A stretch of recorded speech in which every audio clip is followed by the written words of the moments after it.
ಮಹಾಭಾರತದಲ್ಲಿ ಕೊಟ್ಟಿರ್ತಕ್ಕಂಥ ಸನ್ನಿವೇಶ, ಯುಧಿಷ್ಠಿರ ಮಹಾರಾಜ ಪಾಂಡುವಿನ ಜ್ಯೇಷ್ಠ ಪುತ್ರ ಹಾಗೂ 5 ಜನ ಪಾಂಡವರಲ್ಲಿ ಹಿರಿಯರು. ಅವರು ಏನು ನಿರ್ಧಾರ ಮಾಡ್ತಾರೆ ಅದನ್ನು ಅವರ ತಮ್ಮಂದರು ಫಾಲೋ ಮಾಡ್ತಾ ಇರ್ತಾರೆ. ಯಾವಾಗ ದುರ್ಯೋಧನನಿಗೆ ಈ ಪಾಂಡವರ ಉನ್ನತಿ, ಅವರ ಒಂದು ಸಂತೋಷವನ್ನು ನೋಡಿ ಅವನಿಗೆ ಆಗ್ತಾ ಇರಲ್ವೋ, ಆಗ ದುರ್ಯೋಧನ ಹೋಗಿ ಯುಧಿಷ್ಠಿರ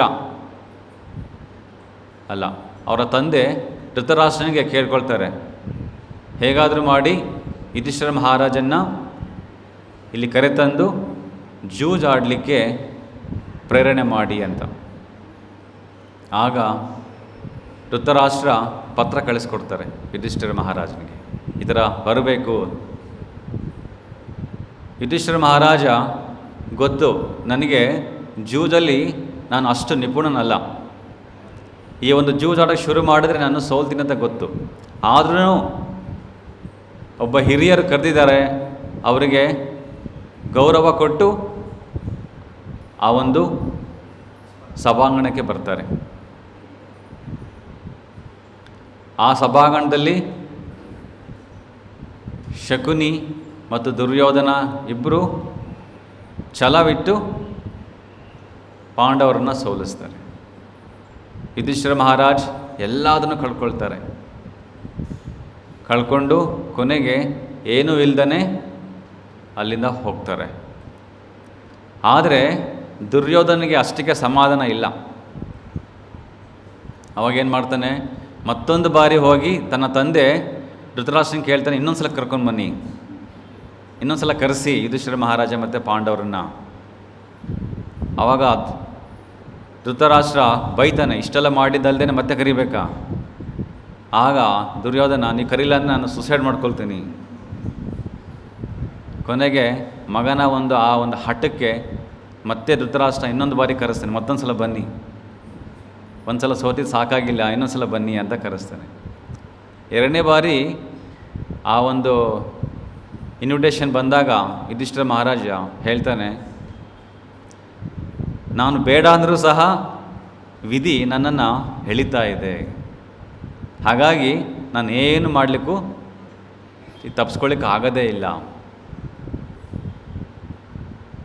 ಆಗ ಅಲ್ಲಿ ಬಂದು ಮತ್ತೊಂದು ಬಾರಿ ಸೋತ ಮೇಲೆ ಅವ್ರನ್ನ 13 ವರ್ಷಗಳ ಅಜ್ಞಾತವಾಸಕ್ಕೆ ಕಳಿಸ್ಬೇಕಾಗುತ್ತೆ. ಆದರೆ ಅದರ ಪರಿಣಾಮ ಏನಾಯಿತು? ಕುರುಕ್ಷೇತ್ರ ಯುದ್ಧವಾಯಿತು. ಆ ಕುರುಕ್ಷೇತ್ರ ಯುದ್ಧದಲ್ಲಿ ಕೃಷ್ಣ ಅದ್ಭುತವಾದಂತಹ ಭಗವದ್ಗೀತೆಯನ್ನು ಉಪದೇಶ ಕೊಡಲಿಕ್ಕೆ ಒಂದು ಸ್ಥಳವನ್ನು ಸಿದ್ಧ ಮಾಡಿದಂಗಾಯಿತು. ಹೇಗೆ ಭಗವಂತ ತನ್ನ ಭಕ್ತರನ್ನು ಉಪಯೋಗಿಸ್ಕೊಂಡು ಈ ಒಂದು ಅದ್ಭುತ ಲೀಲೆಗಳನ್ನ ಮಾಡಿ ನಮಗೆ ಒಂದು ಸಂದೇಶವನ್ನು ಕೊಡಲಿಕ್ಕೆ ಈ ಥರ ಮಾಡಿರ್ತಾರೆ. ಅದೇ ಅರ್ಜುನ,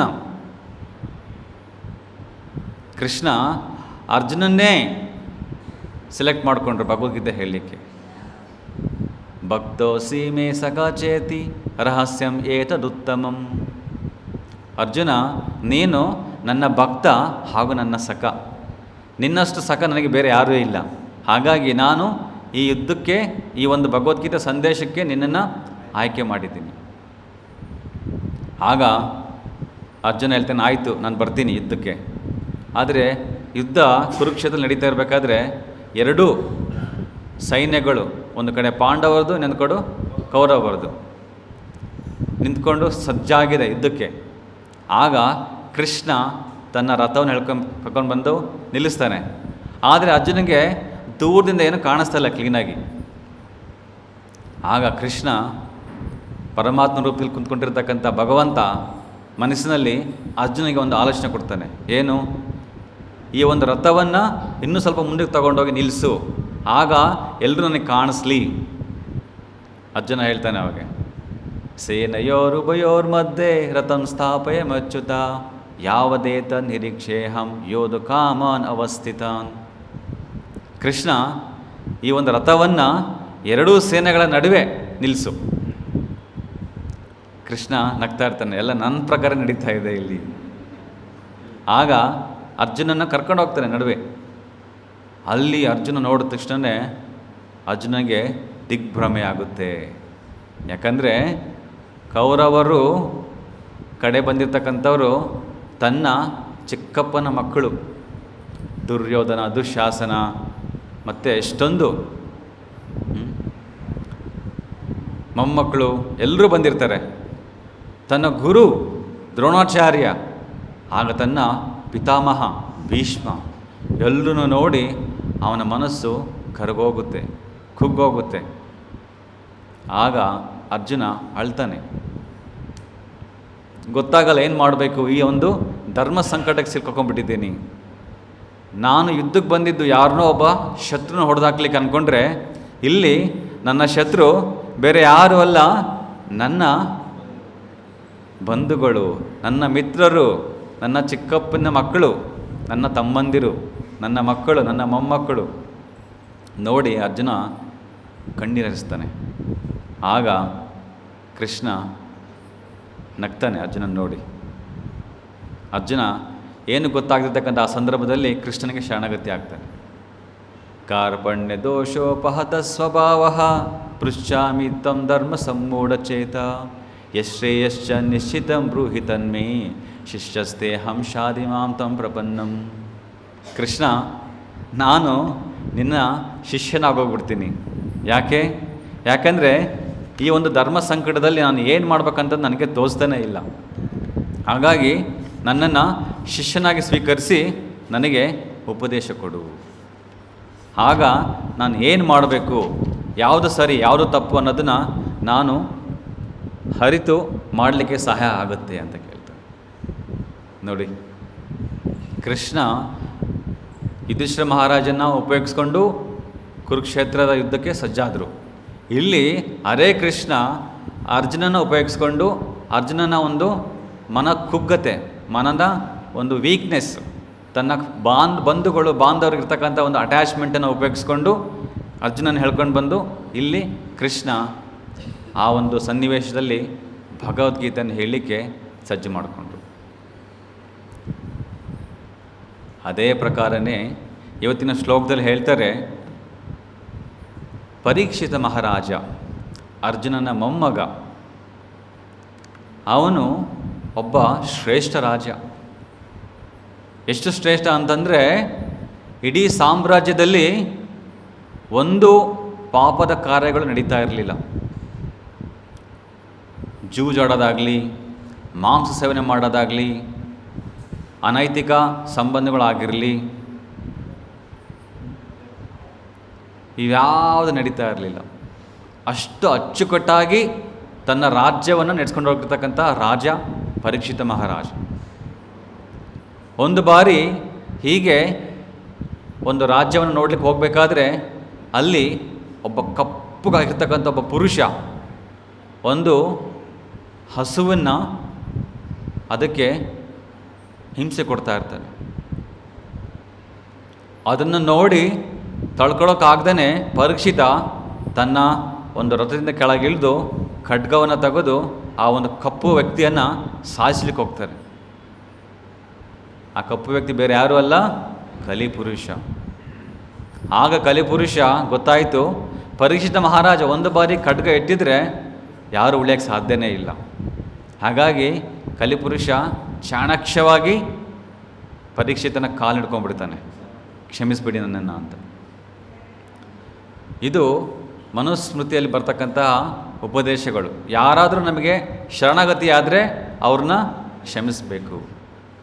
ತಪ್ಪು ಮಾಡಿರ್ಬೋದು, ಆದರೆ ಕ್ಷಮೆ ಅಂತಕ್ಕಂಥದ್ದು ದೊಡ್ಡದು. ಆಗ ಪರೀಕ್ಷಿತ ಮಹಾರಾಜ ಅವ್ರನ್ನ ಬಿಟ್ಬಿಡ್ತಾರೆ. ಅದೇ ಈವ ಪರೀಕ್ಷಿತ ಮಹಾರಾಜ್ ಮತ್ತೊಂದು ಬಾರಿ ಕಾಡಿನಲ್ಲೂ ಹೋಗಿ ಅಲ್ಲಿ ಬೇಟೆಗೆ ಹೋದಾಗ ತುಂಬ ಆಯಾಸಾಗಿ ಬಾಯಾರಿಕೆ ಆಗಿರುತ್ತೆ. ಆಗ ನೀರನ್ನು ಹುಡ್ಕೊಂಡು ಹೋಗ್ತಾ ಇರಬೇಕಾದ್ರೆ ಅಲ್ಲಿ ಒಂದು ಗುಹೆಯಲ್ಲಿ ಕಾಣಿಸುತ್ತೆ. ಆ ಗುಹೆಯಲ್ಲಿ ಅಥವಾ ಅಲ್ಲಿರ್ತಕ್ಕಂಥ ಒಂದು ಆಶ್ರಮ, ಅಲ್ಲಿ ಹೋಗಿ ಆಶ್ರಮದಲ್ಲಿ ಹೋಗಿ ಅಲ್ಲಿ ನೀರನ್ನ ಕೇಳಲಿಕ್ಕೆ ಹೋದಾಗ ಅಲ್ಲೊಬ್ಬ ಋಷಿ ಕುಂತಿರ್ತಾರೆ, ಶಮಿಕ ಋಷಿ ಅಂತ. ಅವ್ರನ್ನ ಕೇಳ್ತಾರೆ, ನನಗೆ ತುಂಬ ದಣಿವಾಗಿದೆ, ಬಾಯಾರಿಕೆ ಆಗಿದೆ, ನೀರು ಬೇಕು ಅಂತ. ಆದರೆ ಶಮಿಕ ಋಷಿಗಳು ಅವರು ಈ ಒಂದು ಭೌತಿಕ ಸ್ಥಿತಿಯಲ್ಲಿರಲಿಲ್ಲ. ಅವರು ಸಂಪೂರ್ಣವಾಗಿ ಆಧ್ಯಾತ್ಮಿಕ ಸ್ಥಿತಿಯಲ್ಲಿದ್ದರು. ಅವರು ಒಂದು ಸಮಾಧಿ ಸ್ಥಿತಿಯಲ್ಲಿ ಕುಂತ್ಕೊಂಡಿರ್ತಾರೆ. ಅವರಿಗೆ ಹೊರಗಡೆ ಆಗ್ತಕ್ಕಂಥ ಏನು ಘಟನೆಗಳು ಅವರಿಗೆ ಗೊತ್ತಾಗ್ತಾ ಇರಲ್ಲ. ಆದರೆ ಪರೀಕ್ಷಿತನಿಗೆ ಈ ಕಡೆ ಬಾಯಾರಿಕೆ, ಈ ಕಡೆ ದಣಿವಾಗಿದೆ, ಈ ಕಡೆ ಹಸಿವಾಗಿದೆ. ಅದನ್ನೇ ಹೇಳ್ತಾರೆ, ಹಸಿವು ಮತ್ತು ಬಾಯಾರಿಕೆಗಳು ಎರಡೂ ಆಗಿರ್ತವೆ. ಆ ಸಂದರ್ಭದಲ್ಲಿ ನಮ್ಗೆ ಬರ್ತಕ್ಕಂಥದ್ದೇನು? ಕೋಪ. ಯಾರಿಗೆ ತಾನೇ ಕೋಪ ಬರೋದಿಲ್ಲ? ಭಾಗವತಂ ಕ್ಲಾಸ್ ಆದಮೇಲೆ ಪ್ರಸಾದಂ ಇಲ್ಲ, ಕ್ಯಾನ್ಸಲ್ ಅಂದ್ಬಿಟ್ರೆ ಆಯಿತು, ಎಲ್ರಿಗೂ ಕೋಪ. ಪ್ರಭುಜಿ 1 ಗಂಟೆ ತಾಳ್ಮೆ ಸಹನೆಯಿಂದ ಕೇಳಿದ್ವಿ, ಯಾವುದಕ್ಕೋಸ್ಕರ ಏನೋ ಒಂದು ಸಿಗುತ್ತೆ ಕೊನೆಗೆ ರಿವಾರ್ಡು, ಅದನ್ನೇ ಕ್ಯಾನ್ಸಲ್ ಮಾಡಿದರೆ ಅಲ್ವಾ ಕೋಪ ಬರುತ್ತೆ. ಹಸಿವು ಮತ್ತು ಬಾಯಾರಿಕೆಯಿಂದ. ಅದೇ ಪರೀಕ್ಷಿತ ಮಹಾರಾಜ್ಗೆ ಉಂಟಾಗಿದ್ದು. ಆದರೆ ಪರೀಕ್ಷಿತ ಮಹಾರಾಜ್ 7 ದಿನಗಳ ಕಾಲ ಭಾಗವತಂ ಕ್ಲಾಸ್ ಕೇಳ್ತಾರೆ, ಭಾಗವತ ಪ್ರವಚನವನ್ನು ಕೇಳ್ತಾರೆ. ರಾತ್ರಿ ಹಗಲು ನಿದ್ದೆ ಇಲ್ಲದೇ ಭಾಗವತ ಕ್ಲಾಸ್ ಕೇಳ್ತಾರೆ. ಆದರೆ 3 ದಿನಗಳು 4 ದಿನಗಳು ಆದಮೇಲೆ ಸುಖಮುನಿಗಳು ಕೇಳ್ತಾರೆ ಪರೀಕ್ಷಿತನಿಗೆ, 4 ದಿನ ಆಯಿತು, 1 ನಿಮಿಷ ನೀನು ನಿದ್ದೆ ಮಾಡಿಲ್ಲ, 1 ತೊಟ್ಟು ನೀರು ಕುಡಿಲಿಲ್ಲ, ಸ್ವಲ್ಪನೂ ಊಟ ಮಾಡಲಿಲ್ಲ, ಏನಾದರೂ ಬ್ರೇಕ್ ತಗೊತೀಯಾ ಅಂತ ಕೇಳ್ತಾರೆ. ಆಗ ಪರೀಕ್ಷಿತ ಹೇಳ್ತಾನೆ, ಓ ಸುಖಮುನಿಗಳೇ, ಆ್ಯಕ್ಚುಲಿ ನಾನು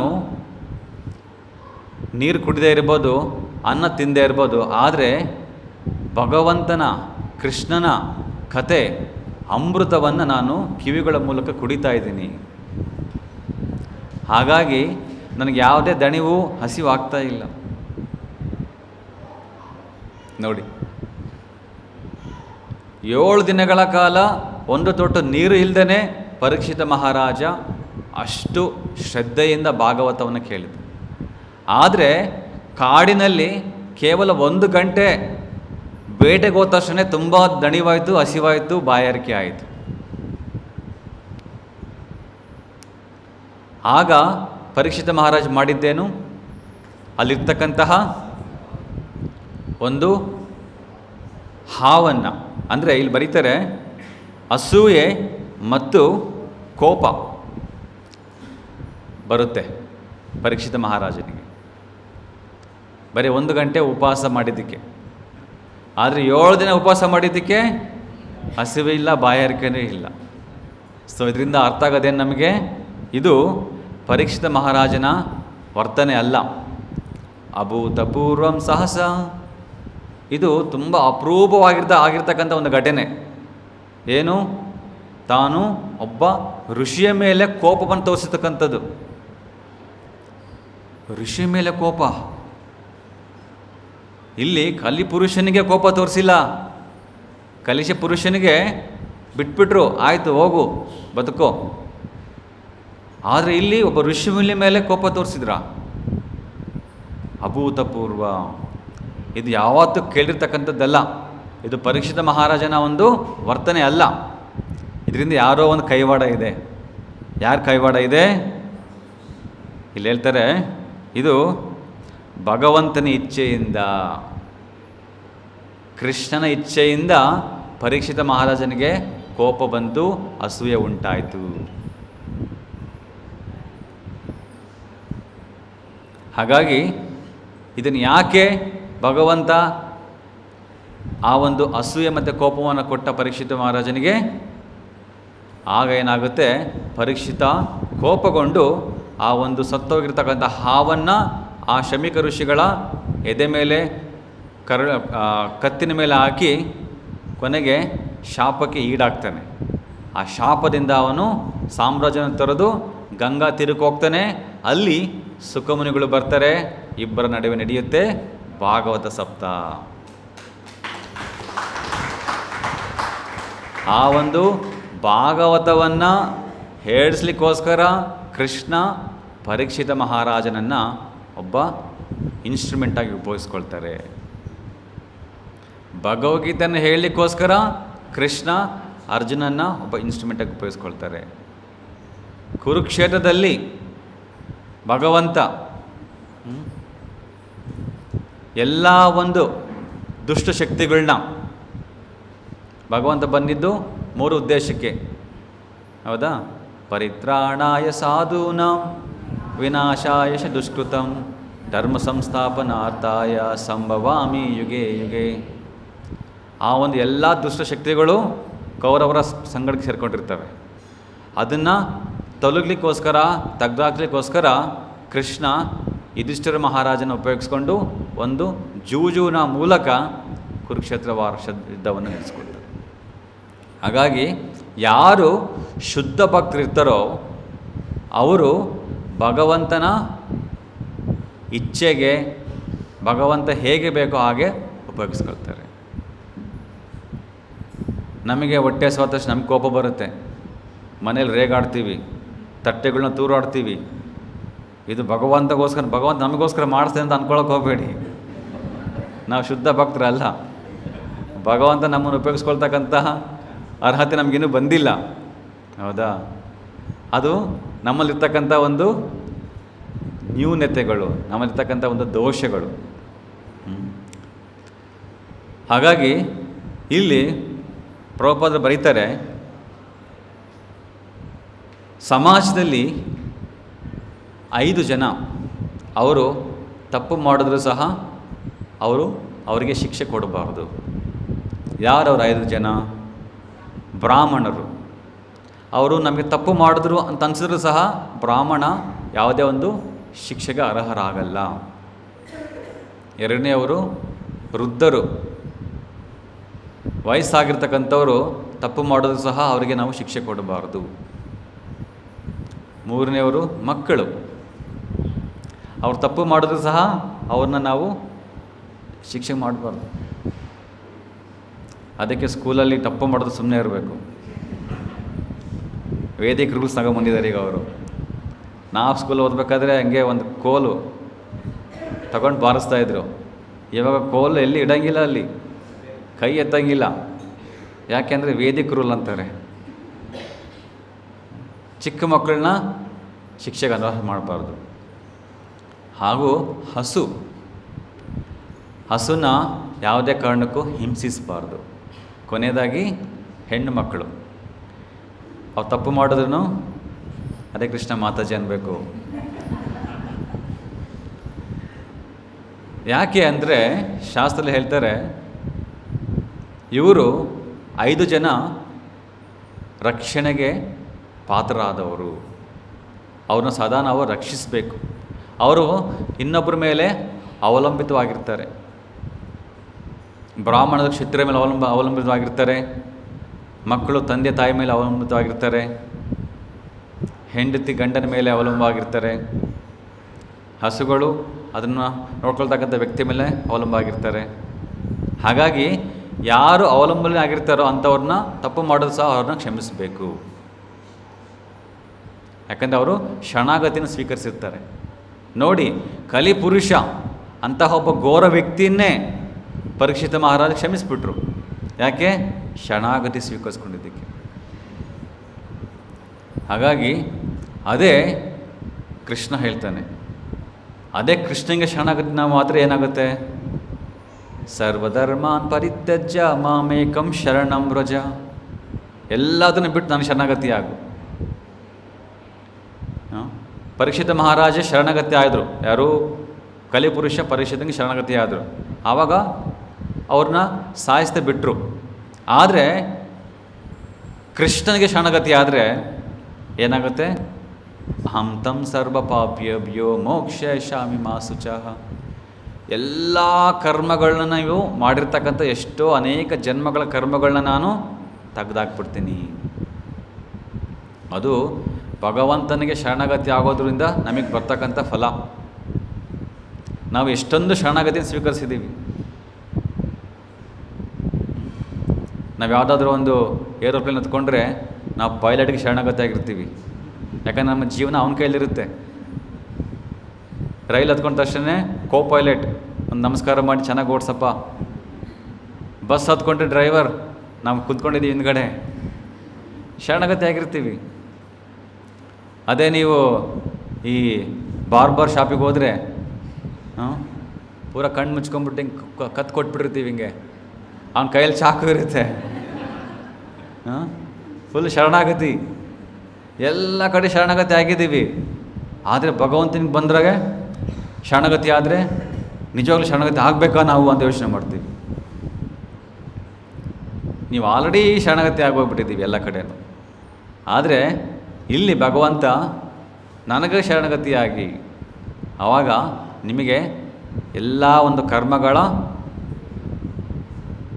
ಫಲದಿಂದ ನಾನು ಮುಕ್ತಗೊಳಿಸ್ತೀನಿ ಅಂತ ಕೃಷ್ಣ ಹೇಳ್ತಾನೆ. ಸೊ ಹಾಗಾಗಿ ಪರೀಕ್ಷಿತ ಮಹಾರಾಜ್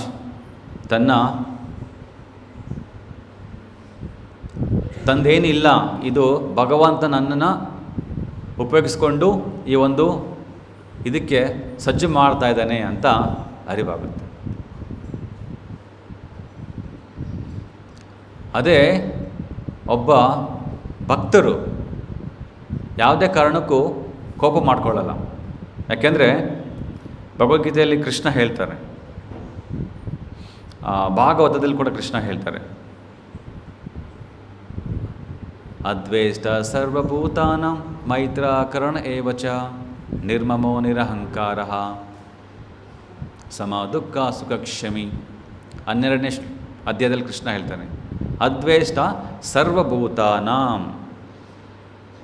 ಎಲ್ಲ ಜೀವಿಗಳಿಗೂ ಭಕ್ತನಾಗಿರ್ತಕ್ಕಂಥವನು ಸಮನಾಗಿ ಸ್ವೀಕರಿಸ್ತಾನೆ. ಯಾವುದೇ ಒಂದು ಜೀವಕ್ಕೂ ಹಾನಿ ಮಾಡಲ್ಲ ಮತ್ತು ಅಸೂಯೆ ಪಡೋದಿಲ್ಲ ಇನ್ನೊಂದು ಜೀವನ ನೋಡಿ. ಅದ್ವೇಷ್ಟ ಸರ್ವಭೂತಾನಾಂ. ಮತ್ತು ಮೈತ್ರ ಕರುಣ ಏವಚ, ಮಿತ್ರತ್ವ, ಫ್ರೆಂಡ್ಶಿಪ್, ಎಲ್ಲರ ಜೊತೆ ಫ್ರೆಂಡ್ಶಿಪ್ ಮಾಡ್ಕೊಳ್ತಾನೆ.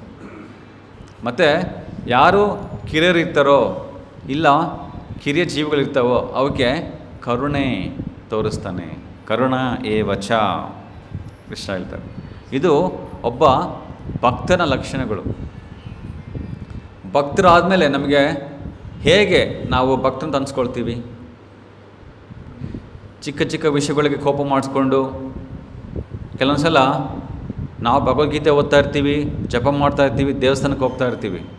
ಬಟ್ ಮನೇಲಿ ಇನ್ನೊಬ್ರು ಇರ್ತಾರೆ, ಅವರು ಯಾವ ಭಕ್ತಿನೂ ಮಾಡಲ್ಲ, ಭಗವದ್ಗೀತೆನೂ ಓದಲ್ಲ. ಅವ್ರಿಗೆ ತಾಳ್ಮೆ ಜಾಸ್ತಿ ಕಾಣಿಸುತ್ತೆ, ನಮಗೆ ಕೋಪ ಜಾಸ್ತಿ ಇರುತ್ತೆ. ನಾನು ಭಗವಂತನ ಭಕ್ತ, ನನಗೆ ಹಿಂಗಂದ್ರ. ಭಗವಂತನ ಭಕ್ತರಾದರೆ ನಾವು ಎಲ್ರಿಗಿಂತ ಹೆಚ್ಚು ಸಹನೆ, ಸಹಾನುಭೂತಿ, ಕ್ಷಮೆ, ಕರುಣೆ, ಪ್ರೀತಿ, ವಾತ್ಸಲ್ಯವನ್ನು ಬೆಳೆಸ್ಕೋಬೇಕು. ಇದು ಲಕ್ಷಣಗಳು. ಅದು ಇಲ್ಲ ಸುಮ್ಮನೆ ಭಕ್ತಿ ಮಾಡ್ತಿದ್ದೀನಿ ಅಂದರೆ ಅದಕ್ಕೆ ಅರ್ಥನೇ ಇಲ್ಲ. ಭಗವದ್ ಭಕ್ತಿಹೀನಸ್ಯ ಜಾತಿಶಾಸ್ತ್ರ ಜಪ ತಪಃ ಅಪ್ರಾಣಸ್ಯ ಯದ್ವೇ ದೇಹಸ್ಯ ಮಂಡನಂ ಲೋಕರಂಜನಂ. ಭಗವದ್ಭಕ್ತಿಹೀನಸ್ಯ ಜಾತಿಶಾಸ್ತ್ರ ಜಪ ತಪಃ. ಭಗವಂತನ ಮೇಲೆ ಭಕ್ತಿ ಇಲ್ಲದೇ ನೀವು ಒಳ್ಳೆ ದೊಡ್ಡ ಕುಟುಂಬದಲ್ಲಿ ಹುಟ್ಟಿರ್ಬೋದು, ಜಾತಿಯಲ್ಲಿ ಎಷ್ಟೊಂದು ಶಾಸ್ತ್ರಗಳನ್ನ ಓದಿರ್ಬೋದು, ದೀರ್ಘವಾದ ತಪಸ್ಸು ಮಾಡ್ಬೋದು, 24/7 ಸೋಲ್ಫುಲ್ ಜಪ ಮಾಡ್ಬೋದು. ಆದರೆ ಭಗವಂತನ ಮೇಲೆ ಭಕ್ತಿ ಇಲ್ಲದೇ ಇವೆಲ್ಲ ಹೇಗೆ ಅಂದರೆ ಅಪ್ರಾಣಸೈವ ದೇಹಸ್ಯ. ಪ್ರಾಣ ಇಲ್ಲದೆ ಇರ್ತಕ್ಕಂಥ ದೇಹ ಅಂದರೆ ಶವಕ್ಕೆ ನೀವು ಎಷ್ಟೇ ಅಲಂಕಾರ ಮಾಡಿದ್ರೂ ಉಪಯೋಗ ಇದೆಯಾ? ಶವಕ್ಕೆ ನೀವು ಸ್ನಾನ ಮಾಡಿಸಿ, ಒಳ್ಳೆ ಬಟ್ಟೆ ತೊಡಿಸಿ, ಒಳ್ಳೆ ಬಂಗಾರ ಹಾಕಿ, ಅದಕ್ಕೆ ಅರ್ಥನೇ ಇಲ್ಲ. ಎಷ್ಟೇ ಕಾಸ್ಟ್ಲಿ ಬಂಗಾರ ಹಾಕಿದ್ರೂ ಅದಕ್ಕೆ ಅರ್ಥ ಇಲ್ಲ. ಹಾಗೆಯೇ ನಾವು ಭಗವಂತ ಮೇಲೆ ಭಕ್ತಿ ಇಲ್ಲದೆ ಸುಮ್ಮನೆ ಚಾಂಟಿಂಗ್ ಮಾಡೋದು, ದೇವಸ್ಥಾನಕ್ಕೆ ಬರೋದು, ಸುಮ್ಮನೆ ಉಪವಾಸ ಮಾಡೋದು, ಅದರಿಂದ ಅರ್ಥ ಇಲ್ಲ. ಕೆಲವೊಬ್ಬರು ಉಪವಾಸ ಮಾಡ್ತಾರೆ ಯಾಕೆಂದರೆ ಇನ್ನೊಬ್ರಿಗೆ ತೋರಿಸ್ಕೊಳ್ಳೋಕ್ಕೋಸ್ಕರ. ಬೆಳಗ್ಗೆ ಹೇಳ್ಬಿಡ್ತಾರೆ ಇವತ್ತು ನಾನು ಉಪವಾಸ ಮಾಡ್ತಿದ್ದೀನಿ ಅಂತ, ಎಲ್ರಿಗೂ ಗೊತ್ತಾಗಬೇಕಲ್ಲ. ಆಮೇಲೆ ಅವ್ರು ಹೇಳ್ತಾರೆ ನೋಡು ಅವನು ಉಪವಾಸ ಮಾಡ್ತಿದ್ದಾನೆ, ಅವನು ಆ ಉಪವಾಸ ಮಾಡೋ ವ್ಯಕ್ತಿ ಕೇಳಿದ ತಕ್ಷಣ ಅವನಿಗೆ ಮ್ಯೂಸಿಕ್ ಹಂಗೆ ಕಿವಿಯಲ್ಲಿ ಆನಂದ, ನನ್ನ ಬಗ್ಗೆ ಎಷ್ಟೊಂದು ಗುಣಗಾನ. ಸೊ ಆ ಥರ ಭಕ್ತಿ ಇಲ್ಲಿ ಕೆಲಸಕ್ಕೆ ಬರೋದಿಲ್ಲ. ಉಪವಾಸ ಮಾಡಿ, ಆದರೆ ಇನ್ನೊಬ್ರಿಗೆ ಹೇಳ್ತಕ್ಕಂಥ ನೆಸೆಸಿಟಿ ಇಲ್ಲ. ನೀವು ಉಪವಾಸ ಮಾಡೋ ಉದ್ದೇಶ ಏನು? ಭಗವಂತನ ಹೋಲಿಸ್ಕೊಳ್ಳೋಕ್ಕೋಸ್ಕರ. ನಿಮ್ಮ ಫ್ರೆಂಡ್ ಹೋಲಿಸ್ಕೊಳ್ಳೋಕ್ಕೋಸ್ಕರ ಮಾಡ್ತೀರಾ? ಇಲ್ಲ ತಾನೇ? ಸೊ ಹಾಗಾಗಿ ನಾವು ಏನೇ ಭಕ್ತಿ ಮಾಡಿದ್ರೂ ಸಹ ಅದು ಭಗವಂತನಿಗೆ ಅರ್ಪಣೆ ಮಾಡಿ ಭಕ್ತಿಯನ್ನು ಮಾಡಬೇಕು. ಭಗವಂತನಿಗೆ ಅರ್ಪಣೆ ಇಲ್ಲದೆ ಮಾಡೋದು ಕೇವಲ ಶ್ರಮಯೇವ ಹಿ ಕೇವಲಂ, ವ್ಯರ್ಥ ಆಗೋಗುತ್ತೆ. ಹಾಗಾಗಿ ಅದನ್ನು ಅರ್ಪಿಸಿ ಭಗವಂತನಿಗೆ ನಾವು ಮಾಡಬೇಕಾಗುತ್ತೆ. ಬ್ರಾಹ್ಮಣರು ಯಾವುದೇ ತಪ್ಪು ಮಾಡಿದ್ರೂ ಸಹ ಅವರು ಶಿಕ್ಷೆಗೆ ಅರ್ಹರಾಗಲ್ಲ ಅಂತ ಇಲ್ಲಿ ಬರೆದಿದೆ, ಕೊಟ್ಟಿದ್ದಾರೆ. ಅಶ್ವತ್ಥಾಮ,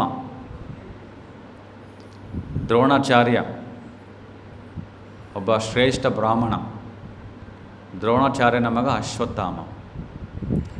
ಅಶ್ವತ್ಥಾಮ ಕುರುಕ್ಷೇತ್ರ ಯುದ್ಧದ ಅಂತ್ಯದಲ್ಲಿ ಪಾಂಡವರ ತಲೆಯನ್ನು ಕತ್ತರಿಸ್ಕೊಂಡು ತನ್ನ ಗೆಳೆಯ ದುರ್ಯೋಧನಿಗೆ ಸಂತೋಷಪಡಿಸ್ಬೇಕನ್ನೋ ಒಂದು ಆತುರದಲ್ಲಿ ರಾತ್ರೋರಾತ್ರಿ ಹೋಗಿ ಅಲ್ಲಿ ದ್ರೌಪದಿಯ 5 ಜನ ಮಕ್ಕಳನ್ನ ತಲೆ ಕತ್ತರಿಸ್ಕೊಂಡು ತೊಗೊಂಡೋಗ್ತಾನೆ.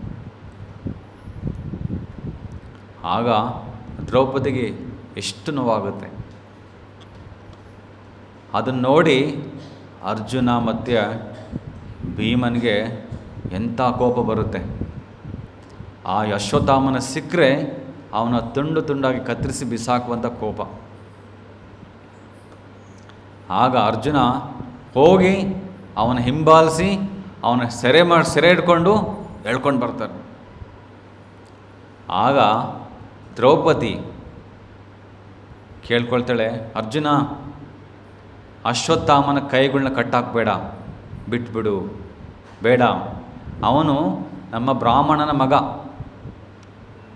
ಹಾಗಾಗಿ ಅವ್ರನ್ನ ನಾವು ಪೂಜೆ ಮಾಡಬೇಕೆ ಹೊರತು ಈ ಥರ ನಾವು ಶಿಕ್ಷೆಗೆ ಅರ್ಹರು ಮಾಡಬಾರ್ದು ಅಂತ ಹೇಳ್ತಾರೆ ದ್ರೌಪದಿ. ಆದರೆ ಅರ್ಜುನ ಮಾತು ಕೊಟ್ಟಿರ್ತಾನೆ, ಅಶ್ವತ್ಥಾಮನ ನಾನು ಸಾಯಿಸ್ತೀನಿ ಇವತ್ತು ಅಂತ. ಆದರೆ ಇಲ್ಲಿ ದ್ರೌಪದಿಗೆ ಹೇಳ್ತಾರೆ ಸಾಯಿಸಬೇಡ. ಭೀಮ ಹೇಳ್ತಾನೆ ನೀನು ಸಾಯಿಸಲೇಬೇಕು. ಅರ್ಜುನ ಧರ್ಮ ಸಂಕಟಿಸ್ಕೊಳ್ತಾನೆ. ದ್ರೌಪದಿ ಇಲ್ಲಿ ಸಾಯಿಸಬೇಡ ಅಂತ ಹೇಳ್ತಿದ್ದಾಳೆ, ಬ್ರಾಹ್ಮಣನ ಮಗ ಬಿಟ್ಬಿಡ ಅಂತ ಹೇಳ್ತಿದ್ದಾಳೆ. ಇಲ್ಲಿ ಭೀಮಸೇನ ನೋಡಿದ್ರೆ ಅವನು ಸಾಯಿಸು, ಅವನು ಮಾಡಿರ್ತಕ್ಕಂಥ ಕರ್ಮ ಆ ಥರ ಇದೆ, ಅವನ್ನ ಸಾಯಿಸಿದ್ರೂ ಸಹ ನಮಗೆ ಪಾಪ ಬರೋದಿಲ್ಲ. ಆಗ ಅರ್ಜುನ ಕೃಷ್ಣ ಕಡೆ ನೋಡ್ತಾನೆ, ಏನು ಮಾಡಲಿ, ಈ ಥರ ಸಿಚುವೇಶನ್ ಬಂದಿದೆ ನನಗೆ. ಆಗ ಕೃಷ್ಣ ಹೇಳ್ತಾನೆ, ಅರ್ಜುನ ನಿನ್ನ ಕಾರ್ಯ ಹೇಗಿರ್ಬೇಕಂತಂದರೆ ಈ ಕಡೆ ದ್ರೌಪದಿಗೂ ಸಂತುಷ್ಟವಾಗಬೇಕು, ಭೀಮಸೇನಿಗೂ ಕೂಡ ಖುಷಿ ಆಗಬೇಕು, ಆ ಥರ ಮಾಡು. ಆಗ ಕೃಷ್ಣ ಅರ್ಜುನಿಗೆ ಹೇಳ್ತಾನೆ, ಅಶ್ವತ್ಥಾಮನ ಹಣೆಲಿರ್ತಕ್ಕಂಥ ಒಂದು ಮಣಿ ಅದನ್ನು ತೆಗೆದು ಅವನ ತಲೆಯನ್ನು ಬೋಳಿಸಿ ಅವನ ಕಳಿಸು. ಒಬ್ಬ ತಲೆ ಬೋಳಿಸಿ ಮಣಿ ತೆಗೆದ ತಕ್ಷಣ ಅವನಿಗೆ ಸತ್ತೋದಂಗೆ. ಈ ಕಡೆ ದ್ರೌಪದಿ ಕೇಳ್ಕೊಂಡ್ಲು ಅವ್ನು ಸಾಯಿಸ್ಬೇಡ ಅಂತ, ಅವನ ತಲೆ ಸಾಯಿಸ್ಲಿಲ್ಲ ಅರ್ಜುನ. ಅದೇ ಪ್ರಕಾರನೇ ಭೀಮಸೇನ ಪ್ರಕಾರ ಸಾಯಿಸ್ದಂಗೆ. ಎರಡೂ ಅರ್ಜುನ ಅಚೀವ್ ಮಾಡಬೇಕಾಯಿತು. ಯಾಕೆ ಅಂದರೆ ಅವನೊಬ್ಬ ಬ್ರಾಹ್ಮಣನ ಪುತ್ರನಾಗಿದ್ದರಿಂದ ಅವನಿಗೆ ಒಂದು ಜೀವದಾನ ಸಿಕ್ತು. ಸೊ ನಮಗೆ ಮನುಸ್ಮೃತಿಯಲ್ಲಿ ಕೊಡ್ತಕ್ಕಂಥ ಒಂದು ಸಂದೇಶಗಳನ್ನ ನಾವು ಫಾಲೋ ಮಾಡಬೇಕಾಗುತ್ತೆ. ಶಿಕ್ಷೆ ಕೊಡೋದು ಇನ್ನೊಬ್ಬರಿಗೆ ತುಂಬ ಈಸಿ. ಚಿಕ್ಕ ಮಕ್ಕಳು ತಪ್ಪು ಮಾಡಿದ್ರೆ ಬಾರಿಸೋದು ತುಂಬ ಈಸಿ. ಅವರಿಗೆ ಅಷ್ಟು ಶಕ್ತಿ ಇಲ್ಲ ಅದನ್ನು ನಮ್ಮನ್ನು ಡಿಫೆಂಡ್ ಮಾಡ್ಕೊಳ್ತಕ್ಕಂಥದ್ದು. ಹಸುಗಳು, ಪ್ರಾಣಿಗಳು ಹುಲ್ಲು ನೀರು ಕುಡ್ಕೊಂಡು ನಮಗೆ ಅದ್ಭುತವಾದಂತಹ ಹಾಲು ಕೊಡ್ತಕ್ಕಂಥ ಒಂದು ಜೀವಿ. ಆದರೆ ಅದನ್ನು ಕಟ್ಟಾಕೊಂಡು ಹೋಗಿ ಕತ್ತರಿಸಿ ಅದರ ರಕ್ತ ಕುಡಿತಕ್ಕಂಥದ್ದು ಮಾನವೀಯತೆ ಅಲ್ಲ. ಹಸು ಕೊಡ್ತಕ್ಕಂಥ ಹಾಲು ಸಹ ರಕ್ತದ ಇನ್ನೊಂದು ರೂಪನೇ. ರಕ್ತ ಕುಡಿಬೇಕಂದ್ರೆ ನೀವು ಕುಡೀರಿ ಹಾಲನ್ನು, ಆದರೆ ನಿಜವಾಗ್ಲೂ ರಕ್ತನೇ ಬೇಕು. ಇದು ಮಾನವೀಯತೆ ಅಲ್ಲ. ಇದನ್ನು ಯಾರು ಮಾಡ್ತಾರೆ? ಶಾಸ್ತ್ರದಲ್ಲಿ ಕೊಟ್ಟಿರ್ತಕ್ಕಂಥ ಪ್ರಕಾರ ಹಸುವನ್ನು ಸಾಯಿಸಿ ಅದರ ಮಾಂಸವನ್ನು ತಿಂತಕ್ಕಂಥ ವ್ಯಕ್ತಿ ಆ ಹಸುವಿನ ದೇಹದ ಮೇಲೆ ಎಷ್ಟು ಕೂದಲ ಇದೆಯೋ ಅಷ್ಟು ಜನ್ಮಗಳು ನರಕ ಯಾತನೆ ಅನುಭವಿಸ್ಬೇಕಾಗತ್ತೆ. ಕೇವಲ ಅರ್ಧ ಗಂಟೆ 20 ನಿಮಿಷದ ಒಂದು ನಾಲ್ಗೆ ರುಚಿಗೋಸ್ಕರ, ನಾಲ್ಗೆ ತೃಪ್ತಿಗೋಸ್ಕರ ಎಷ್ಟೋ ಲಕ್ಷಾಂತರ ಜನ್ಮಗಳನ್ನ ನಾವು ಹಾಳು ಮಾಡ್ಕೊಳ್ತಾ ಇದ್ದೀವಿ. ಇದು ಬುದ್ಧಿವಂತಿಕೆನಾ? ನಮಗೆ ತಿನ್ನಲಿಕ್ಕೋಸ್ಕರ ಭಗವಂತ ಎಷ್ಟೆಲ್ಲ ಏರ್ಪಾಟುಗಳು ಮಾಡಿದ್ದಾನೆ. ಹಣ್ಣು ಕೊಟ್ಟಿದ್ದಾನೆ, ಫಸಲು ಕೊಟ್ಟಿದ್ದಾನೆ, ದವಸ ಧಾನ್ಯಗಳನ್ನ ಕೊಟ್ಟಿದ್ದಾನೆ, ಹಾಲು, ಮೊಸರು, ಎಷ್ಟೊಂದು ರಕರಕವಾಗಿರ್ತಕ್ಕಂಥ ಅಡುಗೆಗಳನ್ನ ಮಾಡ್ಕೊಂಡು ತಿನ್ಬೋದು. ಅದು ಬಿಟ್ಬಿಟ್ಟು ನಮಗೆ ರಕ್ತನೇ ಬೇಕು ಅಂದರೆ, ಹಾಗಾಗಿ ಇವು ನಾವು ಯಾವುದೇ ಕಾರಣಕ್ಕೂ ನಾವು ಅದನ್ನು ಶಿಕ್ಷೆಗೆ ಗುರಿ ಮಾಡಬಾರ್ದು. ಹಾಗಾಗಿ ಶಾಸ್ತ್ರ ಕೊಟ್ಟಿರ್ತಕ್ಕ ಪ್ರಕಾರ ಈ ಒಂದು 5 ಜನಗಳನ್ನ ನಾವು ಭಕ್ತಿಯಿಂದ, ಶ್ರದ್ಧೆಯಿಂದ ನೋಡಬೇಕು. ತಪ್ಪು ಮಾಡಿದ್ರೂ ಸಹ ಮಾಡಿಲ್ಲ ಅಂದ್ಕೋಬೇಕು. ಹಂಗಂತೇಳಿ ಆಯಿತು ಶಾಸ್ತ್ರಗಳ ನಮಗೆ ಸಪೋರ್ಟ್ ಮಾಡ್ತದೇವೆ ಅಂತೇಳಿ ನಾವು ತಪ್ಪು ಮಾಡಬಾರ್ದು. ಆ ತಪ್ಪು ಮಾಡಿದಾಗ ತಿದ್ದಲಿಕ್ಕೆ ಅವ್ರಿಗೆ ಅರ್ಹತೆ ಇದೆ, ಆದರೆ ತುಂಬ ಕ್ಯಾಪಿಟಲ್ ಪನಿಷ್ಮೆಂಟ್ ಕೊಡಬಾರ್ದು. ತಪ್ಪು ಮಾಡಿದ್ರೆ ತಿದ್ದುವಂಥದ್ದು ಗುರುವಿನ ಕರ್ತವ್ಯ, ಗಂಡನ ಕರ್ತವ್ಯ ಆಗಿರ್ಬೋದು, ಇಲ್ಲ ಒಬ್ಬ ರಕ್ಷಕನ ಕರ್ತವ್ಯ ಆಗಿರ್ಬೋದು. ಆದರೆ ಅವ್ರನ್ನ ಶಿಕ್ಷೆಗೆ ಗುರಿ ಮಾಡಬಾರ್ದು. ಹಾಗಾಗಿ ನಮಗೆ ಈ ಶಾಸ್ತ್ರ ಕೊಟ್ಟಿರ್ತಕ್ಕಂಥ ಪ್ರಕಾರ ಇಲ್ಲಿ ಪರೀಕ್ಷಿತ ಮಹಾರಾಜ ಒಬ್ಬ ರಾಜನಿಗೆ ಎಲ್ಲ ಒಂದು ಅಧಿಕಾರ ಇರುತ್ತೆ. ಯಾವ ಥರ ಅಧಿಕಾರ ಅಂತಂದರೆ, ಈ ಒಂದು ರಾಜ್ಯದಲ್ಲಿ ಯಾರೇ ತಪ್ಪು ಮಾಡಿದ್ರೂ ಸಹ ಅವ್ರನ್ನ ಶಿಕ್ಷೆಗೆ ಗುರಿಪಡಿಸ್ಬೋದು. ಇಲ್ಲಿ ಇಡೀ ಸಾಮ್ರಾಜ್ಯದ ರಾಜ ಪರೀಕ್ಷಿತ್ ಮಹಾರಾಜ ಕೇಳಿದ್ದೇನು, ಒಂದು ತೊಟ್ಟು ನೀರು. ಆ ಕೊಡದೆ ಇರ್ತಕ್ಕಂಥ ಋಷಿ ಮೇಲೆ ಕೋಪ ಮಾಡಿಕೊಂಡಿದ್ದು ರಾಜನ ಒಂದು ಅಧಿಕಾರನೇ. ಪರೀಕ್ಷಿತ ಮಹಾರಾಜನ ತಪ್ಪೇನಿಲ್ಲ ಅಲ್ಲಿ. ಆದರೆ ಅನ್ಫಾರ್ಚುನೇಟ್ಲಿ ಅಲ್ಲಿ ಆ ಒಂದು ತಪ್ಪಿಗೆ ಗುರಿಯಾಗಿದ್ದು ಒಬ್ಬ ಋಷಿ ಮುನಿ. ಭಗವಂತನ ಭಕ್ತನಾದರೂ ಸಹ ಪರೀಕ್ಷಿತನಿಗೆ ಆ ಒಂದು ಕೋಪ ಬಂತು, ಅಸೂಯೆ ಬಂತು. ಆದರೆ ಅದು ಅವನ ಸಹಜ ಗುಣ ಅಲ್ಲ, ಇದು ಭಗವಂತನೇ ಪ್ರೇರೇಪಣೆ ಮಾಡಿರ್ತಕ್ಕಂಥದ್ದು. ಆದರೆ ನಿಜವಾದ ಭಕ್ತರು ಹೇಗಿರ್ತಾರೆ? ನಿಜವಾದ ಭಕ್ತರು ಎಷ್ಟೇ ನೀವು ಅವ್ರಿಗೆ ನೋವು ಕೊಡಿ ಸಹನೆ ಮಾಡ್ಕೊಳ್ತಾರೆ, ಸಹಿಸ್ಕೊಳ್ತಾರೆ. ಅಂಬರೀಷ ಮಹಾರಾಜ್ ಇಡೀ ಸಾಮ್ರಾಜ್ಯಕ್ಕೆ ರಾಜ. ಎಷ್ಟೋ ದಿನಗಳು ಉಪವಾಸ ಮಾಡಿ ತನ್ನ ಇಡೀ ಸಾಮ್ರಾಜ್ಯಕ್ಕೆ ಭಗವಂತನ ಒಂದು ಕೃಪೆ ಇರಲಿ, ಭಗವಂತನ ಒಂದು ಬ್ಲೆಸ್ಸಿಂಗ್ಸ್ ಬರಲಿ ಅಂತಕ್ಕಂಥ ಒಂದು ಉದ್ದೇಶ ಇಟ್ಕೊಂಡು ಉಪವಾಸ ಮಾಡಿ, ಇನ್ನೇನು ಉಪವಾಸವನ್ನು ಮುರಿಬೇಕು. ಆ ಸಮಯದಲ್ಲಿ ದುರ್ವಾಸ ಮುನಿಗಳು ಬರ್ತಾರೆ. ಬಂದು ಕೇಳ್ಕೊಳ್ತಾರೆ, ಏನು ನೀವು ಬಂದಿದ್ದೀರಾ, ಅಂಬರೀಷ್ ಮಹಾರಾಜ್ ಬಂದಿದ್ದೀರಾ ನೀವು ದುರ್ವಾಸ ಮುನಿಗಳೇ, ಇದು ನನ್ನ ಒಂದು ಸೌಭಾಗ್ಯ, ಬನ್ನಿ ಊಟ ಮಾಡಿ ಅಂತ ಕೇಳಿದಾಗ, ಇಲ್ಲ ನಾನು ಸ್ವಲ್ಪ ಸ್ನಾನ ಮಾಡ್ಕೊಂಡು ಬರ್ತೀನಿ, ಆಮೇಲೆ ಮಾಡೋಣ. ಸ್ನಾನಕ್ಕೆ ಹೋಗ್ತಾರೆ, ಅಲ್ಲಿ ಸ್ನಾನ ಮಾಡ್ತಾ ಇರ್ತಾರೆ ದುರ್ವಾಸ ಮುನಿಗಳು, ತುಂಬ ಸಮಯ ತಗೊಳ್ತಾರೆ. ಆದರೆ ಇಲ್ಲಿ ಸಮಯ ಮೀರೋಗ್ತಾ ಇದೆ, ಮುಹೂರ್ತ ಮೀರೋಗ್ತಾ ಇದೆ. ಉಪವಾಸ ಇಷ್ಟು ದಿನ ಮಾಡಿ ಸರಿಯಾದ ಸಮಯಕ್ಕೆ ಉಪವಾಸವನ್ನು ಬ್ರೇಕ್ ಮಾಡಿಲ್ಲ ಅಂದರೆ ವ್ಯರ್ಥ ಆಗೋಗುತ್ತೆ. ಹಾಗಾಗಿ ಆ ಒಂದು ಗಳಿಗೆ ಮೀರಿ ಹೋಗಬಾರ್ದು ಅಂತ ಉದ್ದೇಶದಿಂದ ಆ ಟೈಮಲ್ಲಿ ಒಂದು ಗ್ಲಾಸ್ ನೀರು ಕುಡಿತಾರೆ. ನೀರು ಕುಡಿಯೋದು ಉಪವಾಸ ಮಾಡ್ದಂಗೂ ಉಪವಾಸ ಮಾಡದೇ ಇದ್ದಂಗೂ ಸಹ. ನನಗೆ ಉಪವಾಸ ಮಾಡಬೇಕು ಅಂದರೆ ನೀರು ಕುಡೀರಿ, ನನಗೆ ಉಪವಾಸ ಮಾಡಬಾರ್ದು ಅಂದರೆ ನೀರು ಕುಡೀರಿ, ನೀರು ಎರಡಕ್ಕೂ ಓಕೆ. ಹಾಗಾಗಿ ಅಂಬರೀಷ್ ಮಹಾರಾಜ್ ನೀರು ಕುಡಿದ್ರು. ಆದರೆ ದುರ್ವಾಸ ಮುನಿ ಒಬ್ಬ ಮಹಾನ್ ತಪಸ್ವಿ, ಸಿದ್ಧಿ. ಗೊತ್ತಾಯಿತು, ಅಂಬರೀಷ್ ಮಹಾರಾಜ್ ನನ್ನ ಅಪ್ಪಣೆ ಇಲ್ದೇ ನೀರು ಕುಡಿದ್ರಲ್ಲ, ನನಗೆ ಆಹ್ವಾನ ಮಾಡಿ ಊಟ ಮಾಡೋಣ ಬಂದಂತ ಹೇಳ್ಬಿಟ್ಟು ಹೇಳಿ ಅಂಬರೀಷ್ ಮಹಾರಾಜ್ ಮೊದಲೇ ನನಗಿಂತ ಮುಂಚೆ ನೀರು ಕುಡಿದ್ರಲ್ಲ. ಎಲ್ಲಿಲ್ಲದ ಕೋಪ, ಕೆಂಡ ಮಂಡಲ. ಆಗ ದುರ್ವಾಸ ಮುನಿ ಸ್ನಾನ ಮಾಡೋದೆಲ್ಲ ಬಿಟ್ಟು ಓಡಿ ಬಂದು ಅಂಬರೀಷ್, ಏನಿದೆ ನಿನ್ನ ಅಹಂಕಾರ? ನನಗೆ ಊಟಕ್ಕೆ ಕರೆದು ನನ್ನನ್ನು ಅತಿಥಿಯಿಂದ ಸ್ವೀಕಾರ ಮಾಡಿ ಈಗ ನನಗೆ ಅವಮಾನ ಮಾಡ್ತಿದ್ದೀಯಾ, ನನ್ನ ಅಪ್ಪಣೆ ಇಲ್ಲದೇ ನೀರು ಕುಡಿದೆ ನೀನು. ಆ್ಯಕ್ಚುಲಿ ಅಂಬರೀಷ್ ಮಹಾರಾಜ್ ಎಲ್ಲ ಅಲ್ಲಿರ್ತಕ್ಕಂತಹ ಋಷಿಗಳ ಅಪ್ಪಣೆ ಪಡ್ಕೊಂಡು ನೀರು ಕುಡಿದಿರ್ತಕ್ಕಂಥದ್ದು. ದುರ್ವಾಸನಗಳ ಅಪ್ಪಣೆ ಮಾತ್ರ ತಗೊಂಡಿರಲಿಲ್ಲ ಅಷ್ಟೇ. ಆದರೆ ದುರ್ವಾಸನ ಅದನ್ನೇ ಹಿಡ್ಕೊಂಡು ಕೋಪ ಮಾಡಿಕೊಂಡು ಈ ಅಂಬರೀಷ ಮಹಾರಾಜನಿಗೆ ಹೇಗಾದರೂ ಮಾಡಿ ಶಿಕ್ಷೆ ಕೊಡಲೇಬೇಕು.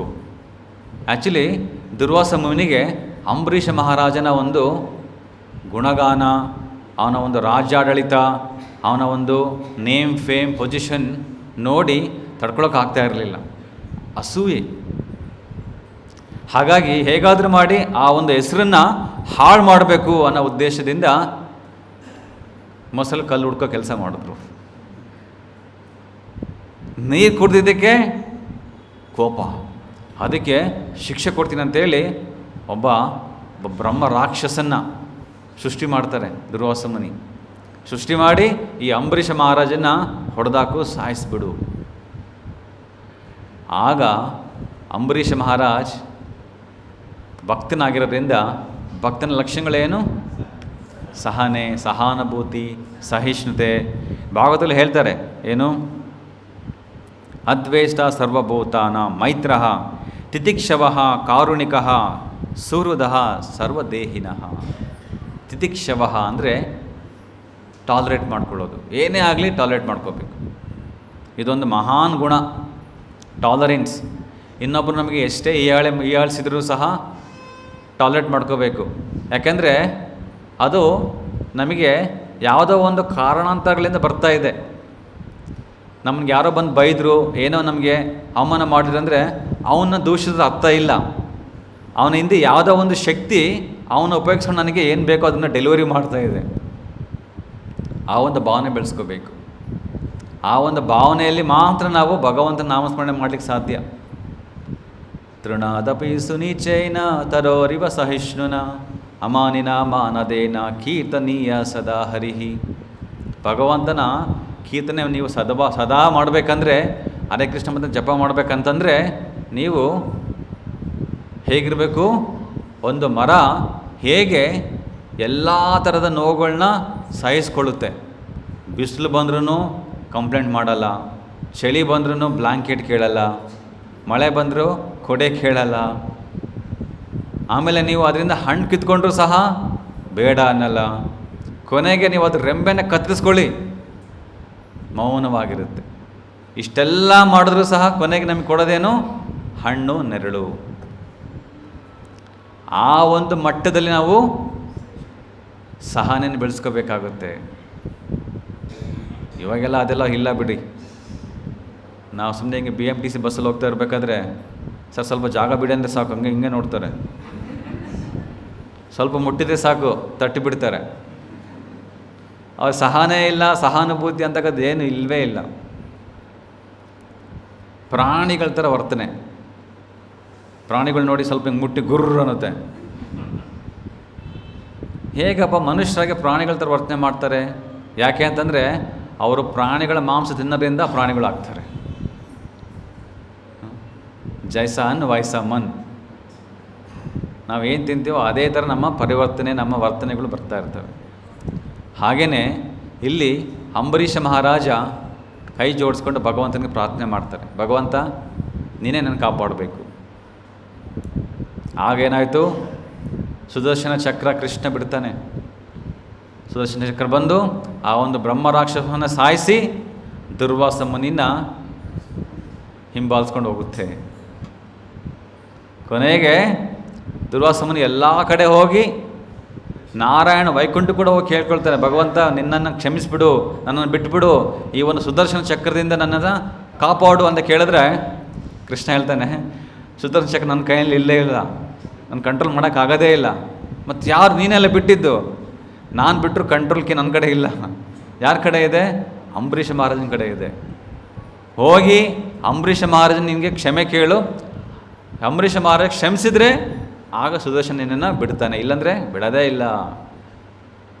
ಅಂಬರೀಷ ಮಹಾರಾಜ ದುರ್ವಾಸ ಮುನಿ ಎದ್ದು ಬಿದ್ದು ಓಡಿ ಅಂಬರೀಷ ಮಹಾರಾಜನ ಕಾಲಿಗೆ ಬಿದ್ದು ಕ್ಷಮೆ ಕೇಳ್ಕೊಳ್ತಾನೆ, ಕ್ಷಮಿಸ್ಬಿಡು, ನನ್ನನ್ನು ತಪ್ಪಾಗೋಯ್ತು ನನ್ನ ಕಡೆಯಿಂದ, ಈ ಥರ ಮಾಡಬಾರ್ದಿತ್ತು, ನಾನು ಅಸೂಯೆಯಿಂದ ನಾನು ಮಾಡಿದೆ. ಆಗ ಅಂಬರೀಷ್ ಮಹಾರಾಜ ಹೇಳ್ತಾರೆ, ಓ ಸುದರ್ಶನ, ಸುದರ್ಶನ ನಮಸ್ತುಭ್ಯಂ ಸಹಸ್ರಾರಚ್ಯುತ ಪ್ರಿಯ. ಓ ಸುದರ್ಶನ, ನಾನು ನನ್ನ ಜೀವನದಲ್ಲಿ ಏನಾದರೂ ಪುಣ್ಯ ಕಾರ್ಯ ಮಾಡಿದರೆ ಅದನ್ನು ತಗೊಂಡ್ಬಿಟ್ಟು ಈ ದುರ್ವಾಸನನ್ನು ಕ್ಷಮಿಸ್ಬಿಡು. ನೋಡಿ, ಇದು ನಿಜವಾದ ಭಕ್ತನ ಲಕ್ಷಣ. ಈ ಗುಣ ಪರೀಕ್ಷಿತ ಮಹಾರಾಜನಿಗೂ ಸಹ ಇತ್ತು. ಹಾಗಾಗಿ ಅವನು ಹಸುವನ್ನು ಶಿಕ್ಷಿಸೋದನ್ನು ತಪ್ಪಿಸಿದ, ಆ ಒಂದು ಕಲಿಪುರುಷನ್ನು ಕೂಡ ಕ್ಷಮೆ ಮಾಡ್ದ. ಆದರೆ ಇಲ್ಲಾಗಿರ್ತಕ್ಕಂಥ ಘಟನೆ ಏನಂದರೆ, ಇದು ಭಗವಂತ ಆ ಒಂದು ಸನ್ನಿವೇಶವನ್ನು ಸೃಷ್ಟಿಸಿ ಈ ಒಂದು ಭಾಗವತವನ್ನು ಹೇಳಿಸ್ಲಿಕ್ಕೋಸ್ಕರ ಮಾಡಿರ್ತಕ್ಕಂಥದ್ದು. ಹಾಗಾಗಿ ಅಸೂಯೆ ಅಂತಕ್ಕಂಥದ್ದು ಯಾವತ್ತೂ ನಮ್ಮನ್ನು ಭಗವಂತನ ಹತ್ತಿರಕ್ಕೆ ತಗೊಂಡೋಗ್ತಕ್ಕಂಥದ್ದಲ್ಲ.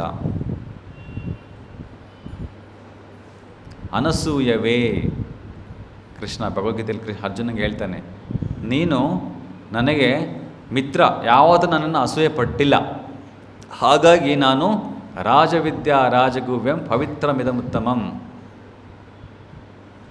ಈ ಒಂದು ರಾಜವಿದ್ಯಾ ಭಗವದ್ಗೀತೆ ನನಗೆ ಹೇಳ್ತಾ ಇದ್ದೀನಿ.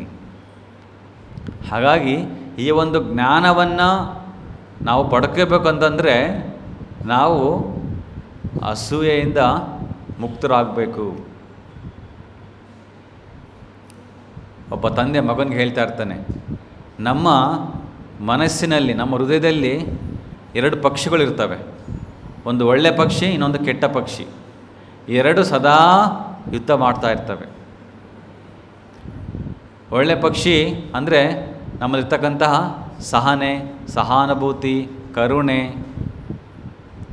ಕೆಟ್ಟ ಪಕ್ಷಿ ಅಂತಂದರೆ ಕಾಮ, ಕ್ರೋಧ, ಲೋಭ, ಮೋಹ, ಮದ, ಮತ್ಸರ, ಅಸೂಯೆ ಸದಾ ಹೊಡೆದಾಡ್ತಾ ಇರ್ತವೆ. ಆಗ ಮಗ ಕೇಳ್ತಾನೆ, ತಂದೆ ಈ ಎರಡು ಪಕ್ಷಿಯಲ್ಲಿ ಯಾವುದು ಗೆಲ್ಲುತ್ತೆ?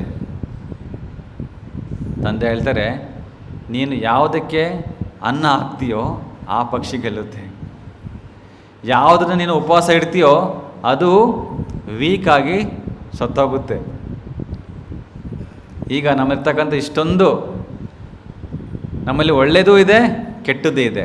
ನಾವು ಒಳ್ಳೆಯದನ್ನು ಯಾವಾಗ ನಾವು ಅದನ್ನು ವೃದ್ಧಿಸ್ಕೊಳ್ತೀವೋ, ಅದಕ್ಕೆ ಬೇಕಾಗ್ತಕ್ಕಂಥ ಎಲ್ಲ ಒಂದು ಏರ್ಪಾಡುಗಳು ಮಾಡ್ಕೊಳ್ತೀವೋ, ಆಗ ನಾವು ಒಬ್ಬ ಒಳ್ಳೆಯ ವ್ಯಕ್ತಿಯಾಗಿ ಒಬ್ಬ ಒಳ್ಳೆಯ ಭಕ್ತನಾಗ್ಬೋದು. ಅದೇ ನಮ್ಮಲ್ಲಿರ್ತಕ್ಕಂತಹ ದೋಷಗಳಿಗೆ ನಾವು ಪ್ರೇರೇಪಿಸಿದರೆ ಆಗೇನಾಗುತ್ತೆ, ನಾವು ಈ ಒಂದು ಭಕ್ತಿಯಲ್ಲಿ ಬೆಳೀಲಿಕ್ಕೆ ಸಾಧ್ಯನೇ ಇಲ್ಲ. ಹಾಗಾಗಿ ಭಕ್ತರು ಯಾವಾಗಲೂ ಸಹನೆ, ಸಹಾನುಭೂತಿಯಲ್ಲಿ ಇರ್ತಾರೆ. ಅವ್ರಿಗೆ ಎಷ್ಟೇ ನೀವು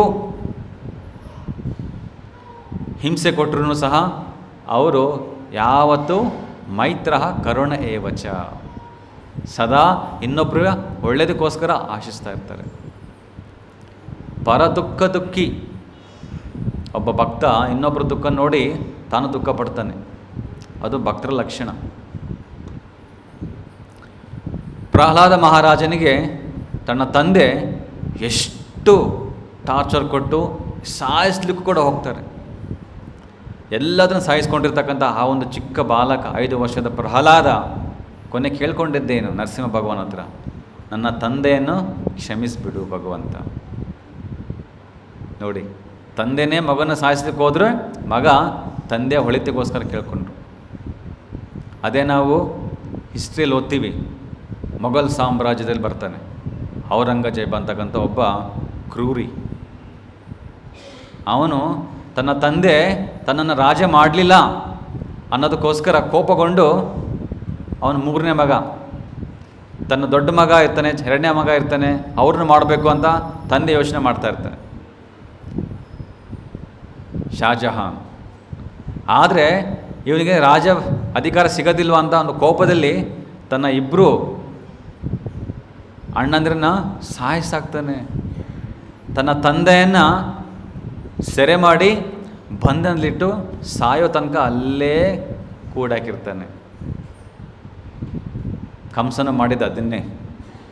ಯಾವಾಗ ತನಗೆ ಈ ಒಂದು ಆಡಳಿತ ಸಿಗೋದಿಲ್ವೋ ಅಂತ ಒಂದು ಭಯದಲ್ಲಿ ಮಥುರದಲ್ಲಿರ್ತಕ್ಕಂಥ ಉಗ್ರಸೇನ ತನ್ನ ತಂದೆಯನ್ನು ಬಂಧಿಸಿಬಿಡ್ತಾನೆ. ಬಂಧಿಸಿ ತಾನೇ ಒಂದು ಅಧಿಕಾರ ಸ್ವೀಕರಿಸ್ಕೊಳ್ತಾನೆ. ನೋಡಿ, ಇದು ರಾಕ್ಷಸ ಪ್ರವೃತ್ತಿ.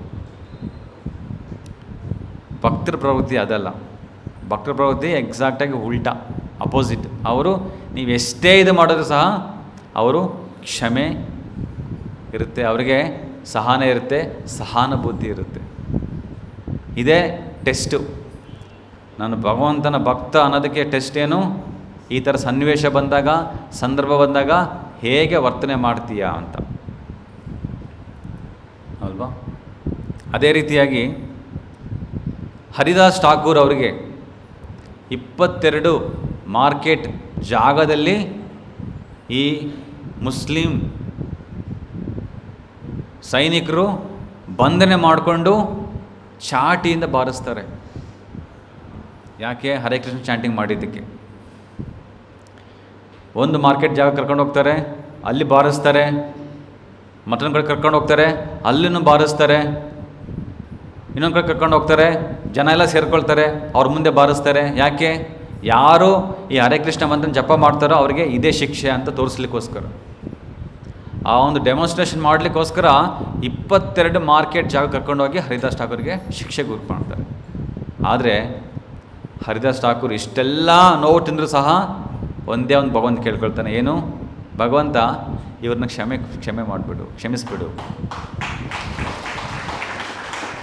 ಇದು ಭಕ್ತಿಯ ಒಂದು ಲಕ್ಷಣ, ಭಗವಂತನ ಲಕ್ಷಣ. ಭಕ್ತರು ಯಾವುದನ್ನು ಪರ್ಸ್ನಲಾಗಿ ತಗೊಳಕ್ಕೆ ಹೋಗೋದೇ ಇಲ್ಲ. ಏನೇ ಆದರೂ ಯಾವುದೋ ಒಂದು ಜೀವನದಲ್ಲಿ ನಾನು ಯಾರಿಗೋ ಮಾಡಿರ್ತಕ್ಕಂಥ ಒಂದು ಕರ್ಮ ನನಗೆ ಬಂದಿದೆ, ಹಾಗಾಗಿ ಅದರಲ್ಲಿ ತಪ್ಪಿಲ್ಲ ಅಂತ ತಿಳ್ಕೋಬೇಕು, ಅಲ್ವಾ? ಈಗ ಯಾರೊಬ್ಬ ವ್ಯಕ್ತಿ ನಮಗೆ ಚಾಟಿ ತಗೊಂಡು ನೋಡಿದ್ರೆ ಆ ಚಾಟಿ ಮೇಲೆ ನಾವು ಕೋಪ ಮಾಡ್ಕೊಳ್ಳೋ ಅರ್ಥ ಏನಿದೆ? ಚಾಟಿ ಅದು ಹೊಡಿತಾ ಇಲ್ಲ, ಹಿಂದ್ಗಡೆ ಯಾರೋ ಒಬ್ಬ ಇನ್ನೊಬ್ಬ ಹಿಡ್ಕೊಂಡು ಬಾರಿಸ್ತಾ ಇದ್ದಾನೆ, ಅಲ್ವಾ? ಹಾಗೇ ಕರ್ಮಗಳು ನಮಗೆ ಬಂದಾಗ ನಾವು ಅದನ್ನು ಸ್ವೀಕಾರ ಮಾಡ್ತಕ್ಕಂಥದ್ದು ಭಗವದ್ಗೀತೆಯಲ್ಲಿ ಕೃಷ್ಣ ಪದೇ ಪದೇ ಹೇಳ್ತಾನೆ. ಸಮ ದುಃಖ ಸುಖ ಕ್ಷಮಿ ಸಂತುಷ್ಟಂ ಸತತಂ ಯೋಗಿ. ಸುಖ ದುಃಖಗಳು ಬಂದಾಗ ಅದನ್ನು ಸಮವಾಗಿ ಸ್ವೀಕರಿಸಬೇಕು. ಸುಖ ಬಂದ ತಕ್ಷಣ ಕುಣಿಯೋದು, ದುಃಖ ಬಂದ ತಕ್ಷಣ ಕುಗ್ಗೋದು ಮಾಡಬಾರ್ದು. ಅದು ಭಕ್ತರ ಲಕ್ಷಣ ಅಲ್ಲ. ಎಲ್ಲ ಸಮಯದಲ್ಲೂ ಒಂದೇ ಸಮತ್ವವನ್ನು ಬಳಸ್ಕೋಬೇಕು. ಅದು ಕೃಷ್ಣ ಭಗವದ್ಗೀತೆಯಲ್ಲಿ ಹೇಳ್ತಾರೆ. ಆ ಒಂದು ಭಾವನೆಯನ್ನು ಯಾರು ಬೆಳೆಸ್ಕೊಳ್ತಾರೋ ಅವರು ನನಗೆ ಪ್ರಿಯ, ನನಗೆ ತುಂಬ ಹತ್ತಿರವಾಗ್ತಾರೆ. ಹಾಗೆಯೇ ಎಲ್ಲರ ಜೀವನದಲ್ಲೂ ಕೂಡ ಈ ಒಂದು ಏನು ದುಃಖಗಳು ಬರ್ತವೆ, ಬೇಡಿರ್ತಕ್ಕಂಥ ಒಂದು ಪರಿಸ್ಥಿತಿ ಪ್ರಸಂಗಗಳು ಬರ್ತಾ ಇರ್ತವೆ. ಅದನ್ನು ನಾವು ಹೇಗೆ ಭಕ್ತಿಗೋಸ್ಕರ ನಾವು ಮಾರ್ಪಾಟು ಮಾಡ್ಕೋಬೇಕಾಗತ್ತೆ. ಪ್ರಭುಪಾದರು ಎಷ್ಟೊಂದು ಸಕ್ಸಸ್ಫುಲ್ ಬಿಸ್ನೆಸ್ ಮಾಡ್ತಾ ಇರ್ತಾರೆ. ಔಷಧಿ ಅಂಗಡಿ ಇಟ್ಕೊಂಡಿರ್ತಾರೆ, ಔಷಧಿಯನ್ನು ಮಾರಾಟ ಮಾಡ್ತಾ ಇರ್ತಾರೆ, ಚೆನ್ನಾಗಿ ನಡೀತಾ ಇರುತ್ತೆ ಬಿಸ್ನೆಸ್ಸು. ಆದರೆ ಸಡನ್ನಾಗಿ ಎಲ್ಲ ಬಿಸ್ನೆಸ್ಸು ಕೊಲ್ಯಾಪ್ಸ್ ಆಗೋಗ್ಬಿಡುತ್ತೆ, ಲಾಸ್ ಆಗೋಗ್ಬಿಡುತ್ತೆ. ಕೊನೆಗೆ ಪ್ರಭುಪಾದರು ಅಂಗಡಿನ ಮುಚ್ಚಬೇಕಂತ ಒಂದು ಪರಿಸ್ಥಿತಿ ಬರುತ್ತೆ. ಆಯಿತು, ಮನೆಯಲ್ಲಿ ಹೆಂಡತಿ ಮಕ್ಕಳು ಅವರು ಅಟ್ಲೀಸ್ಟ್ ಚೆನ್ನಾಗಿ ಮಾತಾಡ್ತಾರಾ? ಇಲ್ಲ.